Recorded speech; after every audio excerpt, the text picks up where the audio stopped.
오늘 말씀은 미심과 도심, 미심이라고 하는 것은 미한 마음인데요. 미할 미자, 미했다. 도심이라고 하는 것은 불도를 이룬 마음이다. 그래서 불심이라고도 하는데 그냥 도심이라고도 그럽니다. 그 미한 마음이라는 게 뭐냐? 잘못 보는 거죠. 잘못 보는 마음. 우리 어릴 때는 비가 어째서 오느냐 어른들이 설명할 때 하늘에서 용이 비를 내린다고 그랬습니다. 용이. 그래서 이제 만세력이라든지 천세력을 보면 일용치수, 금년에는 용 한 마리가 물을 다스린다. 그럼 일용치수예요. 그러면은 비가 많이 온답니다. 용이 하나가 물을 담당하니까 미룰 데가 없다는 거죠. 그 다음에 삼용치수, 그럼 비가 잘 안 온대요. 또 어느 해는 팔용치수가 있더라고요. 용 8마리가 물을 다스린다고 그러니까 와, 금년에 가물겠다고 막 걱정을 하더라고요, 어른들이. 어릴 때 그랬어요. 그런데 이제 근래에는 비가 어째서 오냐? 근래 뭐라고 설명합니까? 비 오는 걸. 기압골의 영향으로 기압골의 영향으로 뭐 저기압이다 고기압이다. 그래서 이렇게 설명하거든요. 그러면 이거는 뭔가 하면은 하늘에서 비가 오는 게 아니라 땅에서 올라가서 내려오는 거죠. 그게 요즘 설명하는 방법 아닙니까? 그래서 옛날에는 비가 하늘에서 오는 걸로 알았는데 요즘엔 비가 땅에서 온다. 이게 차이점이에요. 왜 저 영동 지방에 비가 많이 오냐? 그 대관령에 그 산이 높아가지고 육지 공기하고 바닥 공기하고 충돌을 해서 비가 쏟아진다는 거죠. 그러니까 땅에 있던 물이 내려오는 거지 하늘에는 물이 없다. 이렇게 설명해요. 이게 아주 엄청난 차이거든요. 간단한 것 같아도 용이 물을 다스린다 그러면 용은 하늘에 있다. 그러면 단순하게 비가 하늘에서 온다 이렇게 보는 생각이고요.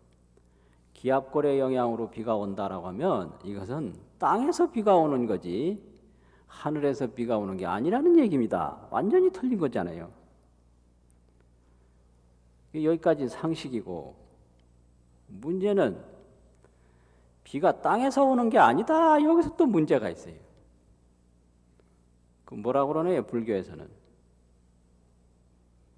비는 너의 마음이다 이래요. 이게 아주 중요한 문제입니다. 비는 너의 마음이다. 이거를 깨달아야 돼요. 저 빗소리가 뭐냐? 내 마음이다. 저 펼쳐진 공간이 뭐냐? 내 마음이다. 물이 뭐냐? 너의 마음이다. 모든 것이 너의 마음이다. 이 세상에 존재하는 어떠한 것도 너의 마음이 아닌 것은 하나도 없다. 이게 이제 법문이거든요. 근데 요즘에는 그 문화가 한문 문화에서 한글 문화로 바뀌면서 혼란되는 게 상당히 많은데요. 우리가 법문이라고 하지 않습니까? 그 문자가 문자입니다. 그게 비유인데 법이라고 하는 것은 도라는 얘기고 도는 깨달은 지혜지요. 깨달은 지혜로 인도하는 문과 같다. 그래서 이렇게 이야기하는 말씀을 법으로 인도하는 그 지혜의 법으로 인도하는 지혜의 세계로 인도하는 문이다 이래서 법법자 문자를 써서 법문이라고 그러거든요. 글문자는 안 맞는 거예요. 법의 글이다 그게 아니고요. 길이라는 소리예요. 이렇게 마음 밖에 물이 있고 마음 밖에 홍수가 나고 마음 밖에 소리가 난다라고 하는 게 중생들 우리 생각이고 우리 지금 보고 있는 인식이거든요. 이게 미심이에요, 미심. 근데 이러한 미심을 이제 그 도심으로 인도하는 말씀이 그게 법문이다 이 말이죠. 법의 문이다. 밖에서 안으로 들어가려면 문을 통해서 들어가지 않습니까? 그래서 미한 마음에서 도의 마음으로 들어가려면은 길이 있어야 된다. 그래서 문이라고 그러는 거죠. 법문 이렇게 돼요. 그래서 이제 우리가 항상 걸려 있는 게 현상을 보되 그게 자기 마음 밖에 있는 걸로 늘 보는 거. 그게 이제 우리가 넘어야 할 관문입니다. 그게 이제 뭐와 같으냐? 맨날 하는 얘기지만은 연못에 가서 뭘 보냐? 달을 본다. 그럼 달이 멋있잖아요. 그러면 그 달을 건지려고 연못 물속으로 들어가면 달을 못 건지잖아요. 그 왜 못 건지냐 이거죠. 분명히 밖에서 달을 보고 들어왔는데 왜 밑에 들어가면 없을까요? 그거 이상하잖아요. 분명히 연못가에서 들여다볼 때는 달이 있었습니다. 맞죠? 있죠? 그런데 가서 찾아보면 없잖아요. 이게 아주 중요한 문제입니다. 이게. 그렇게 그림자지 그게 달이 아닌데요. 그림자를 달로 착각을 하는 거예요. 그럼 달은 어디냐? 하늘에 있죠. 반대예요. 비는 땅에 있는데 하늘에서 오는 걸로 착각을 하고 달은 하늘에 있는데 물속에 있는 걸로 착각을 하게 되는 거예요. 이게 미심입니다. 이게 미한 마음이다 이 말이죠. 그래서 우리가 내 마음으로 보는 것인데 그게 있는 걸로 안다 이거예요. 그건 내가 보는 것이지 있는 게 아니다. 그래서 없다라고 보는 것이지 없는 게 아니고요. 있다라고 보는 것이지 있는 게 아니다. 이거를 깨달으셔서 이거를 말씀하고 계시는데 우리는 내가 보아서 있는 걸로 전혀 몰라요. 있어서 있는 걸로 알아요. 이게 아주 핵심이에요. 보아서 있느냐 있어서 있느냐 이거예요. 그러니까 이 세상의 모든 게 내가 있다고 보는 것이지 있는 게 아니고 없다고 보는 것이지 없는 게 아니다. 요거가 해결되면 돼요. 이게요. 그래서 이게 죽는 것도 마찬가지예요. 죽는다고 내가 보는 것이지 죽는 게 아니고 사는 것도 산다고 내가 보는 것이지 사는 게 아니다. 그러면 이 죽고 살고 있고 없고 여기서 자유로우려면 이 보는 행위를 그만둬야 돼요. 이 보는 거. 요게 견문각지라고 그래서 이게 번뇌인데 끊임없이 있다고 보고 없다고 보고 죽는다고 보고 산다고 보고 좋다고 보고 나쁘다고 보고 언제나 봐요 이렇게. 이게 끝나지를 않습니다. 어제는 좋다고 보다가 오늘은 나쁘다고 보고요. 또 오늘은 나쁘다고 보다가 내일은 좋다고 보고. 이게 끊임없이 요동을 쳐서 끝나지를 않거든요. 그래서 정신이 아주 건강한 사람은 이 보는 행위에서 벗어난다. 그래서 철학이나 논리에서는 관이 중요한데요. 어떻게 보느냐. 이 보는 게 전부 자기 중심으로 보는 거죠. 진리 중심으로 보는 게 아닙니다. 이게 문제예요. 그래서 흔히 우리가 말할 때 객관적으로 이런 말을 쓰는데요. 정신적으로 보면 객관은 없습니다. 주관뿐입니다. 객관은 없는 거예요. 다 내 중심으로 그렇게 보는 거지. 누구에게나 공통적으로 보는 거는 못해요. 자기가. 나는 내 중심으로 보고요. 어른은 어른 중심으로 보고 아이는 아이 중심으로 보고. 이게 주관뿐이에요. 근데 이 주관이라고 하는 게 원 진실하고 동일하질 않아요. 그러니까 연못 속에 달이 있다라고 보는 거하고 달이 있는 거하고는 달라요. 틀림없이 물 속에 달이 보이는데 없거든요. 보인다고 다 있는 건 아니다. 이거예요. 그래서 내가 옳다고 본다고 해서 다 옳은 게 아니다. 내가 죽는다고 본다고 해서 죽는 게 아니고 내가 산다고 본다고 해서 사는 게 아닌데 요거를 모른단 말이에요. 내가 보는 거는 진짜로 있는 걸로 안단 말이에요. 그게 미심이에요. 미심, 미한 마음이다. 미할 미자가 있거든요. 쌀미 밑에 책받침한 거예요. 미한다고. 그걸 중생심이라고 그럽니다. 중생심. 그래서 이 미심에서 벗어나는 게 도거든요. 그게 도심이거든요. 그러면 공화라는 말도 쓰는데요. 허공에 꽃이 없거든요. 그런데 어떤 때는 꽃이 보인다 이 말이에요. 그럼 허공이 저 꽃이 보이는데 가서 꽃을 따려고 그러면 허공에 꽃이 없습니다. 왜 없느냐?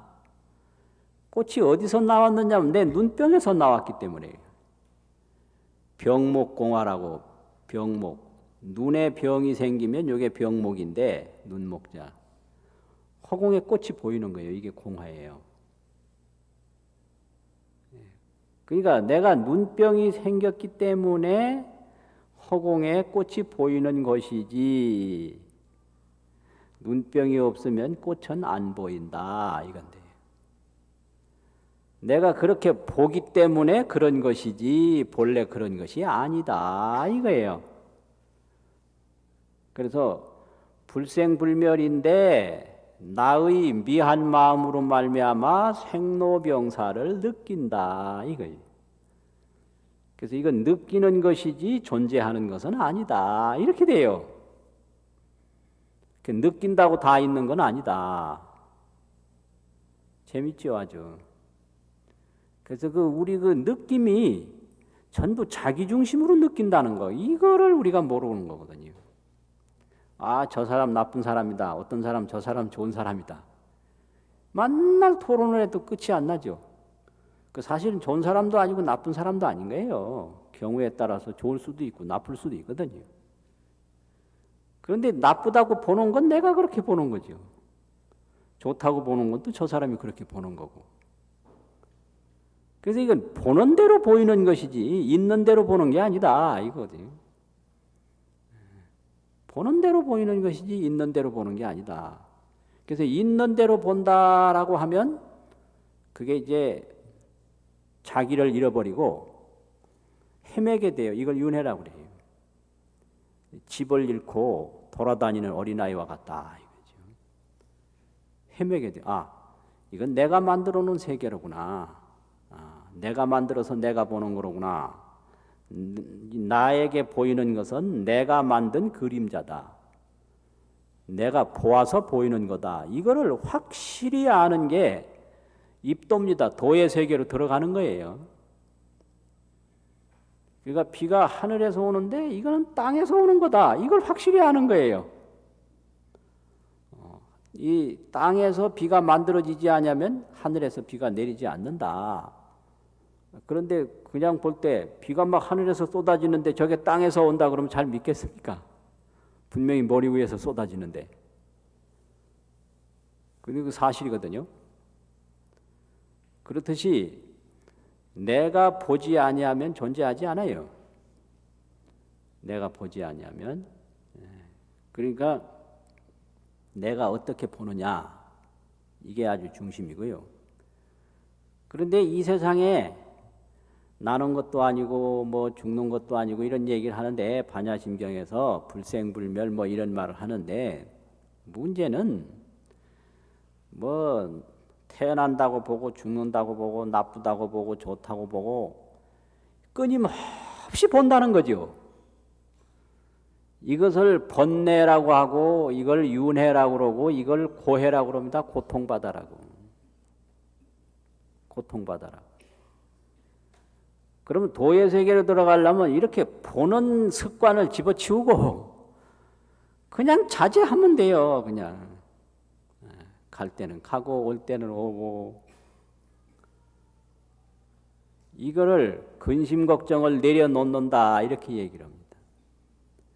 끊임없이 이게 좋은가 나쁜가, 이익이 될 건가 손해가 될 건가, 평생 이익을 쫓아서 살았는데 죽을 때 보니까 손해만 봤다 이래요. 아, 이게 참 허망한 짓이에요. 그러니까 이익이냐 손해냐 뭐 좋으냐 나쁘냐 이런 계산하지 말고 그냥 갈 때 턱 가고 올 때 턱 오고, 그거를 무가해라고 그럽니다. 이 무가해, 걸림이 없다고요. 그거를 무유공포라고 그래요.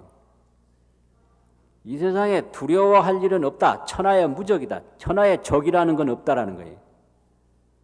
그런데 적은 내가 만들어서 있다. 이게 그냥 아주 중요한 문제예요. 이 세상에 좋은 건 없다. 좋은 건 내가 만들어서 있다. 그러니까 적도 없고 아군도 없는데 내가 우군을 만들고 아군을 만들고요. 내가 적을 만들고 내가 상대를 만들어요. 그래서 자기가 만든 감옥에 자기가 만든 덫에 걸려서 헤매는 게 그게 미한 마음입니다. 미한 마음. 친한 걸 만들어 놓으면 또 친하지 않은 걸 또 만들어야 되고, 미심이다 이게. 그래서 그 미심에서 이제 도심으로 인도하는 것이 그게 법문인데, 그 법문은 크게 두 가지로 설명할 수가 있습니다. 첫째는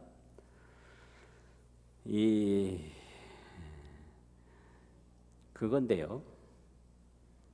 그 지혜심인데 지혜 법문으로 이제 말씀을 하시는데, 지혜가 뭐냐? 모든데 집착하지 않게 하는 법문이 있어요.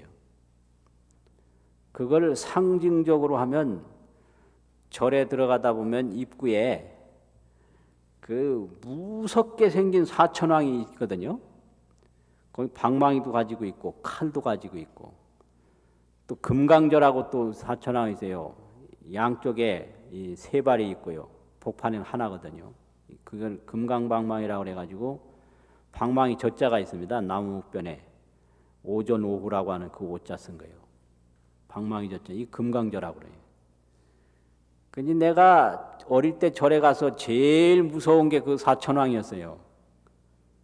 내가 간 그 절에는 그 무시무시한 그 사천왕이 사람 배를 밟는데 창자가 밖으로 막 흘러나오는 그런 모양을 해놨더라고요. 얼마나 무서워요.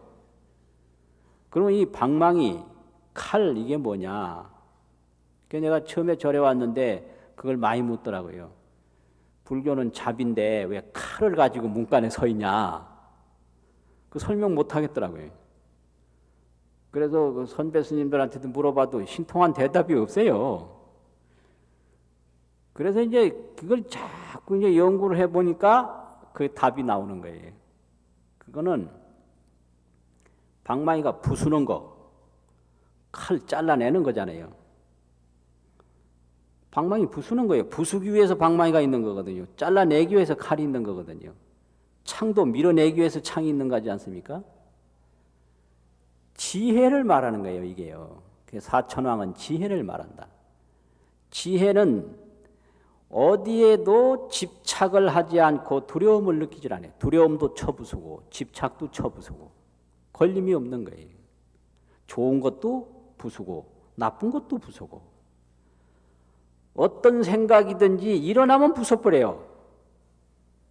그래서 더 이제 선가에서 극단적으로 가면 부처도 부수고 조사도 부순다. 살불살조라는 말이 있잖아요. 나쁜 것만 부수는 게 아니라 좋은 것도 부숴버려요. 나쁜 데만 집착하지 않는 게 아니라 좋은 것에도 집착하지 않는다. 이게 지혜거든요. 왜 부수냐? 이 세상에 있는 거는요, 다 색즉 시공이에요. 색이라고 하는 건 모든 현상인데, 현상이 다 인연에 의해서 생겼기 때문에 이걸 색공이라고 그러거든요. 색공. 근데 우리가 말하는 이 공은 현공이에요. 나타난 공이다 이거죠. 그래서 색공과 현공이 있어요. 현공이 뭐냐 그러면 여기 벽이 이렇게 있는데 벽 안에는 아무것도 없이 텅 빈 걸로 나타내 보이거든요. 이게 현공이에요. 나타난 공이. 그래서 불교에서 공 그러면 색공을 말합니다. 현공을 말하는 게 아니고요. 색공이라고 하는 것은 이제 이게 색인데요. 이게 물질인데 이게 자체가 없다는 거예요. 흙하고 물하고 사람 솜씨가 이렇게 만들었다는 거죠. 그래서 흙에 의해서 물에 의해서 사람 솜씨에 의해서 만들어졌기 때문에 이 자체가 없다. 이게 색공이거든요. 색즉 시공이라는 게. 또 이게 무상해요. 이게 뭐 사람이 밟아도 깨지고 내려뜨려도 깨지고 뭐 금방 깨질 수가 있어요. 무상해. 그래서 이 세상 어떤 것도 색공이고 자체가 없고 무상하니까 집착을 느낀다든지 두려워할 건 없다라는 거예요.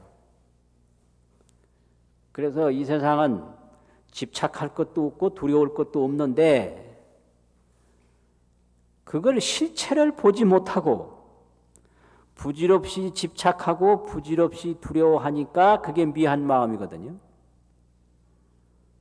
그래서 집착하지 말고 두려워하지 말라고 집착하는 마음이 일어나면 방망이로 때려 부수고 두려워하는 마음이 일어나면 방망이로 때려 부수고 그게 사천왕이에요. 참 멋있는 거예요. 때려 부숴보는 거죠. 그냥 부숴요. 이 집착과 공포. 그런데 이렇게 자꾸 하는 마음이 있는데 그걸 마군이라고 그래요. 그 마군이는 자꾸 집착하게 만들어요. 자꾸 미한 쪽으로 끌고 간단 말이에요. 야, 좋아 보인다. 이게 마군이고요. 야, 무섭다. 이게 마군이란 말이에요. 그래서 마 얘기 보면 꼭 집착하게 이렇게 사람을 끌고 가는 걸로 그렇게 하고요. 그래서 속되게 말하면 꼬신다고 그래요. 국어사전에는 꼬드긴다고 했다고 해요. 꼬드긴다고. 근데 우리가 말은 뭐 꼬신다. 경상도에서는 꼬운다 이러더라고. 꼬운다. 자꾸 유혹하는 거죠. 그럼 누가 유혹하는 게 아니라 내가 끌리는 거예요. 아무것도 아니. 이 세상에 유혹은 없습니다. 내가 끌리는 거죠. 내가.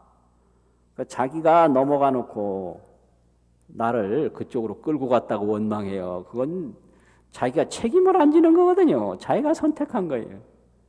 그러니까 이 마라고 그러는 건 바로 미한 마음인데 그 집착할 것이 없는데 집착을 하고 두려울 것이 없는데 두려워하는 그 집착과 공포의 마음이 마입니다. 마.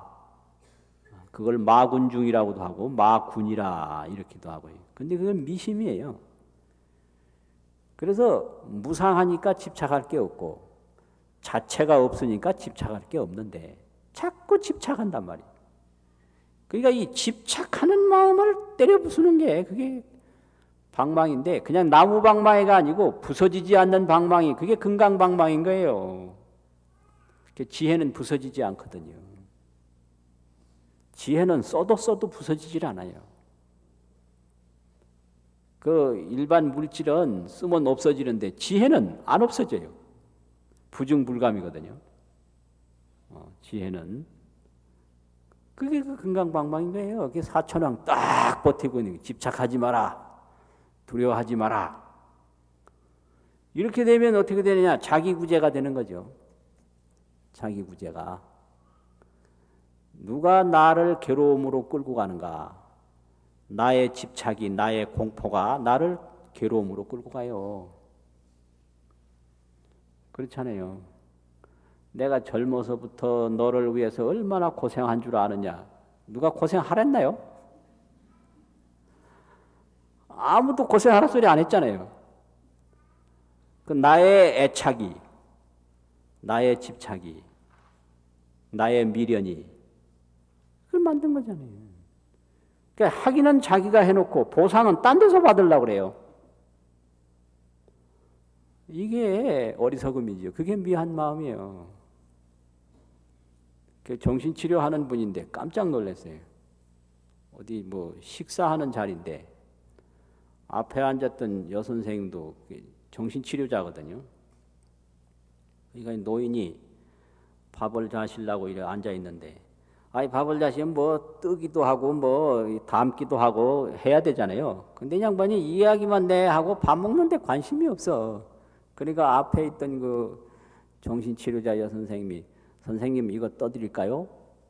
뭐 안타까웠던 모양이요. 아 이거 남이야 자시든 말든 안타까울 게 뭐 있어요. 그거 하나가 모든 화의 근본이 되는 거예요. 정신이란 먼 데 있는 게 아니고 큰 데 있는 게 아닙니다. 딱 보면 아 저거 하나 동작이 모든 게 다 들었어요. 그 양반이야 밥을 자시든 안 자시든 뭐 안타까울 게 뭐가 있네요. 밥 시간인데 밥은 안 자시고 이야기만 하는 것이 안타깝게 보이는 그 마음, 그게 마군이요. 배고프면 당신이 자시겠지.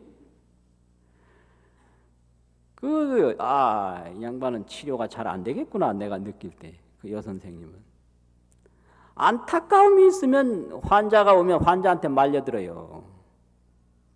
거울은 항상 맑은 채로 있어야 되지. 거기에 자꾸 휘말려서 뭘 흙도 붙이고 뭐 나무도 가리고 그러면 거울 역할을 못 하지 않습니까?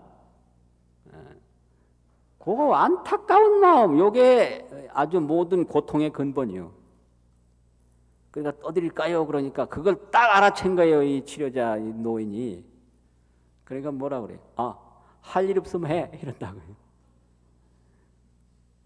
어이구 이러더라고요. 화가 나니까. 이게 이제 치료자가 이제 보는 생각하고 일반 사람이 보는 생각하고 틀려. 일반 사람은 떠드릴까요? 고맙습니다 하든지 그러라고 하든지 할 거 아니에요.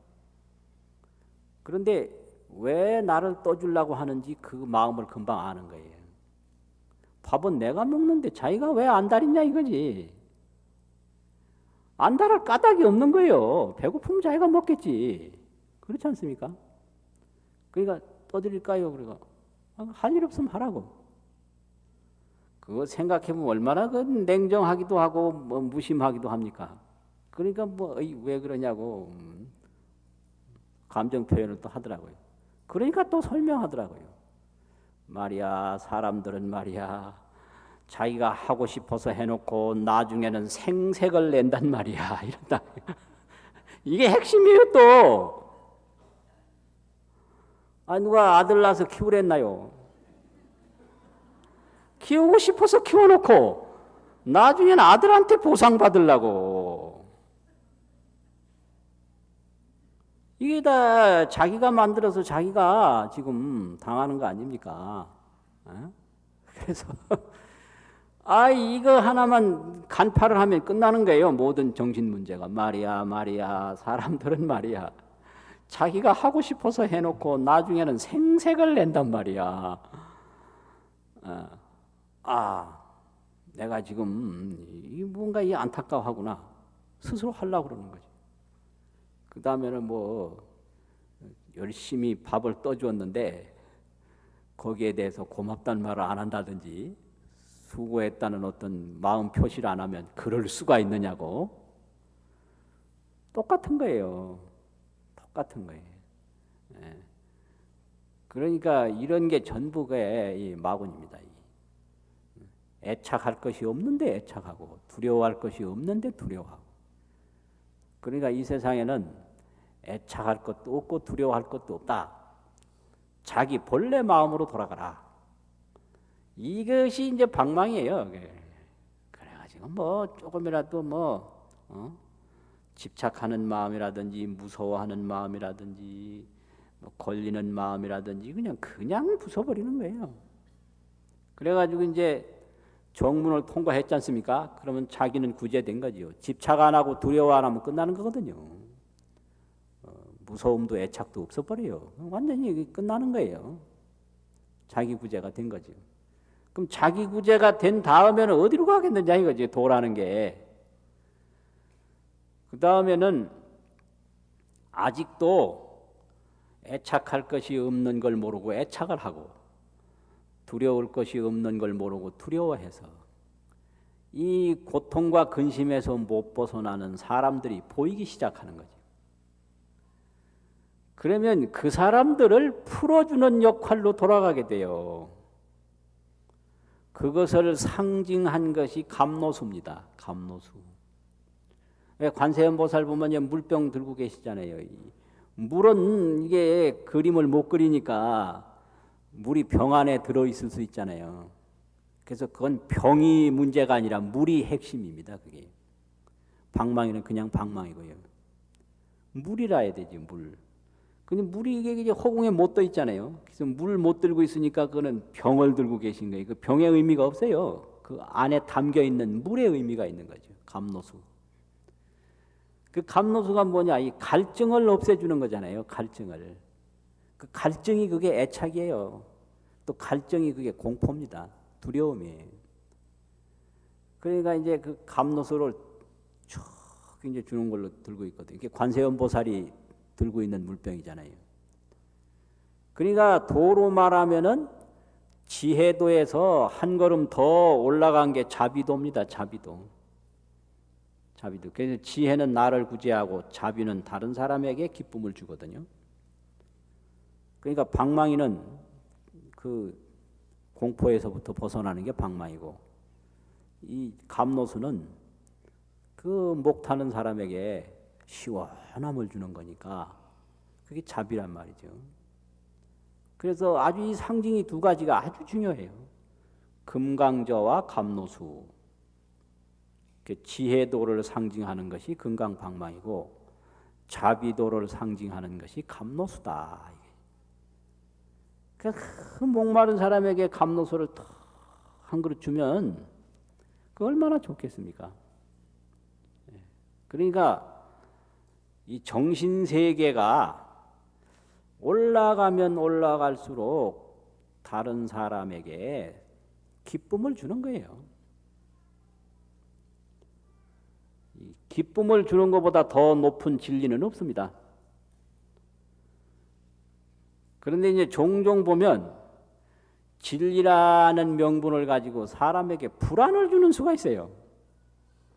불안은 그건 도가 아니거든요. 도는 안락입니다. 안락. 편안하고 즐거운 거예요. 도라고 하는 것은. 또 행복이라는 게 뭐냐? 편안하고 즐거움이죠. 그럼 어째서 편안할 수가 있는가? 애착과 공포가 없을 때 편안할 수 있거든요. 애착이 있고 공포가 있으면 절대 편안할 수가 없습니다. 아무리 지위가 높아져도요, 더 높은 지위를 탐하기 때문에 편안할 수가 없고요. 또 아무리 힘이 있어도 더 힘센 것을 두려워하기 때문에 절대 편안할 수가 없어요. 편안함이라고 하는 것은 적이 없어져야 편안해져요. 그런데 우리 중생은 무한한 적을 자기가 만들어서 적 속에 지금 파묻혀 있는 거예요. 적 속에 적군이 그냥 우글우글 하거든요. 어떤 때는 뭐 아버지도 적이 되고 어머니도 적이 되고 형제가 뭐 전부 다 가족이 다 적이 되고 이웃도 적이 되고 아군은 하나도 없고 적군뿐이다 이 말이죠. 그런데 어떻게 편안할 수 있겠는가? 구하는 마음, 두려워하는 마음, 이런 마음이 없어져야 편안할 수 있거든요. 그러면 몸이 가벼워진다. 공포감을 안 느끼면 몸이 가벼워지거든요. 그래서 그걸 가벼울 경자를 써서 경안이라고도 합니다. 경안. 편안한 사람 몸부터 가벼워진다 이거죠. 경안. 그렇게 되는 거죠. 근데 즐거울 낙자, 낙. 기쁨이 생겨요. 기쁨은 어디서 생기는가? 다른 사람에게 도움을 줄 때 기쁨이 생기거든요. 도움을 줄 때. 이게 안락이에요. 공포가 없어졌을 때 편안함이 생기고 다른 이에게 도움을 줄 때 기쁨이 생긴다. 이게 안락이거든요. 안락. 이게 행복이에요. 그러니까 즐거우려고 하는 사람이 내 즐거움만 계속 찾다 보면 애착심만 점점 더 키워가는 거기 때문에 즐거움이 점점 없어집니다. 이게 아주 이제 비결인데요. 즐거우려고 하면 내 즐거움만 계속 집착하지 말고 다른 사람에게 즐거움을 주는 길을 찾아라. 거기에서 낙이 오는 거예요. 낙이. 관세음 보살이 감노수를 베풀 때 관세음 보살의 기쁨이 있거든요. 또 이 세상에는 집착할 것이 없고 두려워할 것이 없다라는 걸 확실히 알았을 때 편안함이 생기는 거죠. 안락이에요. 그래서 이제 안락이 행복인데 행복하기 위해서는 지혜와 자비를 실천할 때 행복이 옵니다. 지혜와 자비. 지혜라고 하는 것은 허망한 데 집착하지 않는 게 지혜죠. 허망한 데. 그게 이제 번뇌라고 하는 것이 있는데 그게 지혜의 반대거든요. 번뇌라는 건 허망한 데 집착을 해요. 허망한 데. 뭐 예를 들면 뭐 이런 거 있어요. 동창회를 하는데 동창회 다 같은 동창 아닙니까? 그런데 동창회를 막상 하니까 그 학교 때는 공부도 못한 사람이 지금 제일 높은 사람이 있냐 혼자 떠들더라. 동창인데 조용히 있으면 어떻고 떠들면 어떻습니까? 그런데 그냥 불안한 거예요. 그게 불편하고 마음이 상하는 거예요. 그거 아무것도 아니거든. 그게 허망한 거단 말이에요. 그 모임에서 흩어지면 그만이거든요. 근데 그 모여있는 그 순간 마음이 불편한 거예요. 왜 그러냐? 그거는 일순간 뿐인데 그 일순간의 의미는 그거 별 의미가 없거든요. 그런데 그 중에서 누구는 어떻게 행동을 하고 누구는 어떻게 행동을 했다. 그거 불안해요. 불편하고. 그다 허망하다. 이제 이렇게 보면 이걸 크게 보면요. 사실 산다는 것도 잠시 동창회 하는 거나 별로 다를 바 없거든요. 왜 이상해요? 요즘 말로 왜 아주 이상하게 들려? 아주 뽕이라는 소리처럼 들립니까? 아주 뽕이라는 소리처럼 들려요. 근데 긴 지혜의 세계에서 보면요. 한평생이라는 것도 잠시 동창회와 다르지 않는 거예요. 그래서 내가 어느 모습을 가지고 어떤 품격을 지니고 어떻게 사느냐. 이것은 알고 보면 한순간이거든요. 이게 지혜입니다. 이게. 그래서 이렇게 이 세상에 적은 없다. 내가 만들어서 적이 있는 것이다. 이 세상에 좋은 건 없다. 내가 만들어서 좋은 게 있는 것이다. 이 세상에 나쁜 건 없다. 내가 만들어서 나쁜 게 있는 것이다. 이걸 확실히 알아서 이런 그 여러 가지 그 굴레에서 벗어나는 게 그게 금강방망이거든요. 그게 자기를 구제하는 지혜도예요. 그 다음에 뭐 할 거냐 이거죠. 그 다음에는 아직도 그 굴레에서 못 벗어난 사람들을 도와주는 게 그게 감노수다. 근데 이 감노수의 특징은요. 아무것도 안 섞인 거예요. 이 오염수 있잖아요. 흙탕물. 흙탕물은 못 먹거든요. 흙탕물도 물은 물입니다. 그런데 왜 못 먹느냐? 뭐가 섞였기 때문에 못 먹지 않습니까? 번뇌심도 마음은 마음이에요. 근데 여기는 공포가 섞였고 애착이 섞였다 이거예요. 그래서 못 쓰는 마음이에요, 그거는. 그래서 이제 애착이 섞인 사람의 마음은 마음인데 그 자기 애착을 이루려고 그냥 집중하기 때문에 거기 따라가다 보면 모두가 괴로워져요.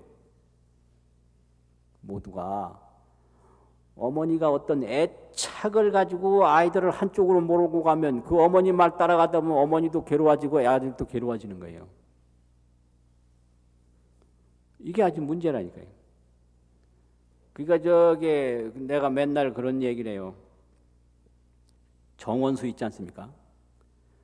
그 산에서 잘 크고 있는 나무예요, 그게.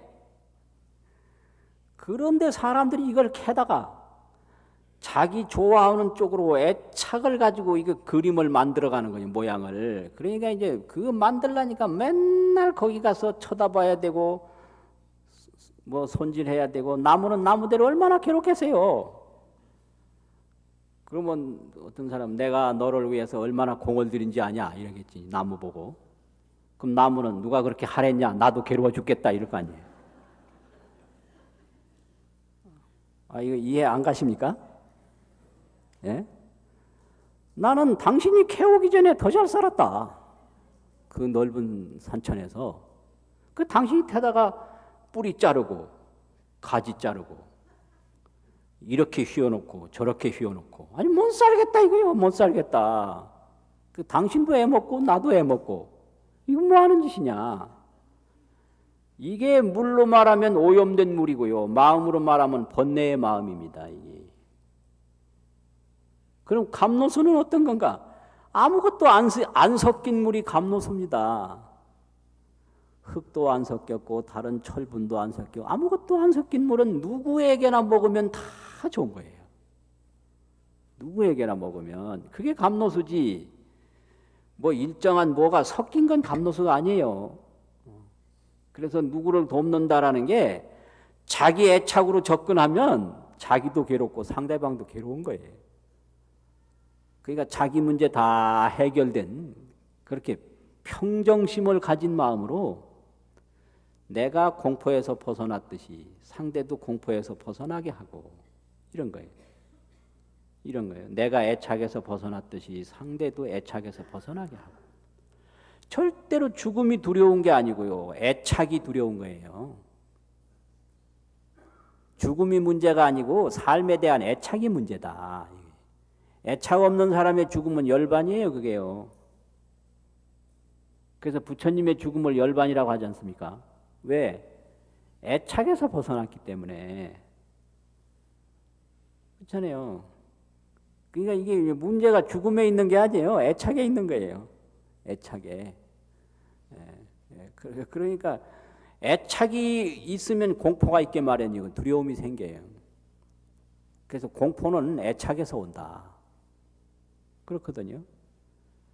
그러니까 이 애착할래야 색이 공이고 무상하기 때문에 애착할 것이 없는데 자기 스스로 어리석어서 애착을 하니까 그것을 미한 마음이라고 한다.